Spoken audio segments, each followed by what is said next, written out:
ભરૂચમાં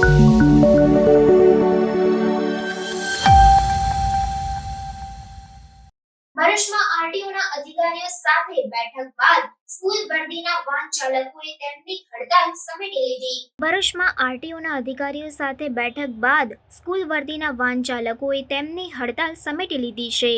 maxi passing તથા અન્ય દસ્તાવેજો મેળવવા માટે તેમને વધુ સમય આપવામાં આવ્યો છે, તેમજ સરળતાથી દસ્તાવેજો મળી રહે તે માટે આરટીઓમાં અલગથી ટેબલ પણ શરૂ કરવામાં આવશે। 2 દિવસથી વાહન સંચાલકો, ધારાસભ્યો, આરટીઓ તથા કલેક્ટર કચેરીના ધક્કા ખાઈ રહ્યા છે।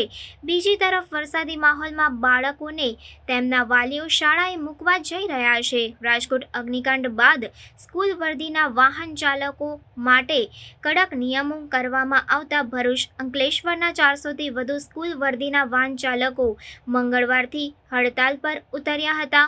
તેઓએ પોતાની માંગણીને લઈને કલેક્ટર, આરટીઓ સહિત ધારાસભ્યને પણ રજૂઆત કરી હતી। ત્યારબાદ બુધવારે આરટીઓ ખાતે મીટિંગ બાદ કલેક્ટર કચેરી ખાતે તંત્ર દ્વારા વાહન ચાલકોની માંગણી માન્ય રાખવામાં આવી, જેમાં આરટીઓ દ્વારા હવે વાહન ચાલકોને રાહત આપવામાં આવશે, તેમજ સ્કૂલ વર્દીના વાહન ચાલકોને નિયમ મુજબ આરટીઓની કામગીરી કરવા માટે અલગથી એક ટેબલ નક્કી કરી કામગીરી કરવામાં આવશે।